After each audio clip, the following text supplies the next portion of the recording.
Bon les amis, moi c'est Anthony, vidéaste chez Frandroid. D'habitude je suis derrière la caméra, mais aujourd'hui j'avais envie de venir parce que j'ai vu les annonces d'Apple, la keynote, tout ça, on l'a regardé en live avec Pépé et Melinda, et ils ont parlé du ProRes. Alors moi en tant que vidéaste hyper saucé et tout, sauf que j'ai un peu réfléchi et au final je trouve qu'il y a 2-3 trucs, c'est un peu bizarre. Et je pense que l'iPhone 13, il va avoir un gros problème. Je vous explique pourquoi.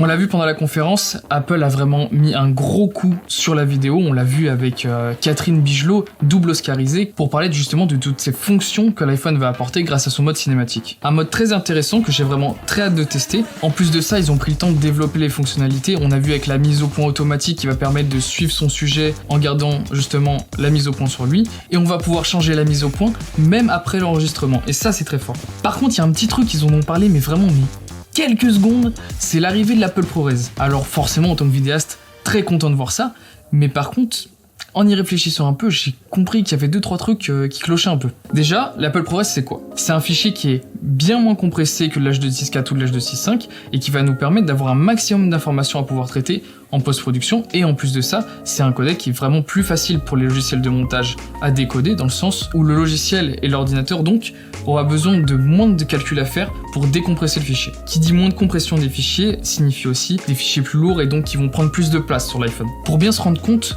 l'Apple ProRes en 422HQ représente 332 Go à l'heure d'enregistrement. En gros, votre iPhone 13 Pro 256 Go en moins d'une heure, c'est ciao. Le 128, il a même pas l'option en 4K, ça reste du 1080p, donc c'est ciao aussi. Et votre version 512 Go, va être remplie assez rapidement parce que si vous avez aussi vos données personnelles sur votre téléphone, c'est ciao.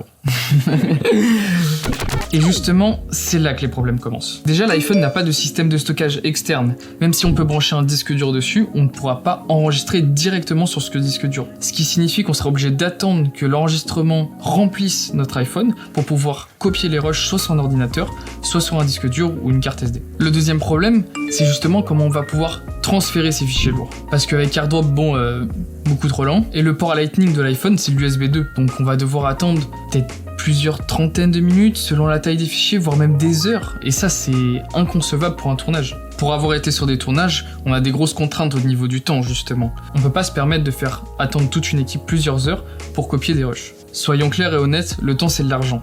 Et les caméras sont souvent louées, ce qui dit les ramener à des heures bien précises. Les acteurs évidemment faut les payer, et surtout on a des contraintes de studio ou de météo si on tourne dehors. Le troisième point qui est un peu compliqué, c'est l'absence de mode manuel. L'intérêt du mode manuel, ça va être justement de pouvoir gérer son exposition, gérer les ISO, gérer l'ouverture, etc.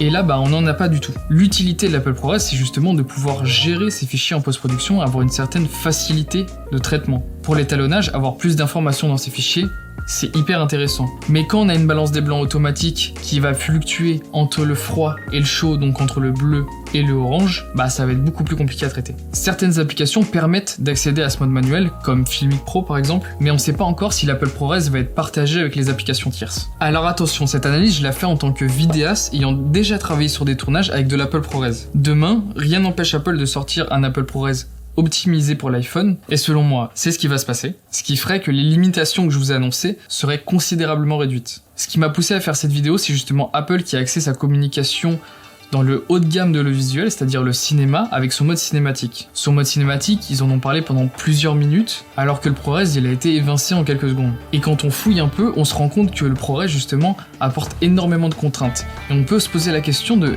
est-ce que c'est pas pour ça, justement, qu'ils en ont brièvement parlé ?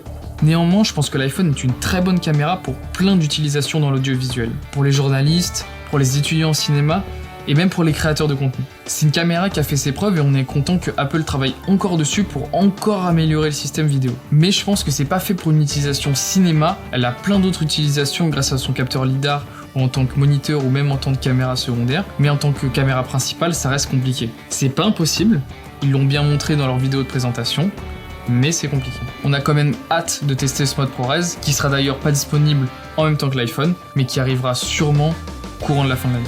En tout cas, j'espère que cette petite analyse vous aura quand même plu, elle est très différente de ce qu'on fait habituellement. N'hésitez pas à lâcher un pouce bleu, à vous abonner à la chaîne YouTube et à tous nos autres réseaux sociaux. On se dit à la prochaine, je serai derrière la caméra, mais toujours sur Frandroid. Ciao tout le monde.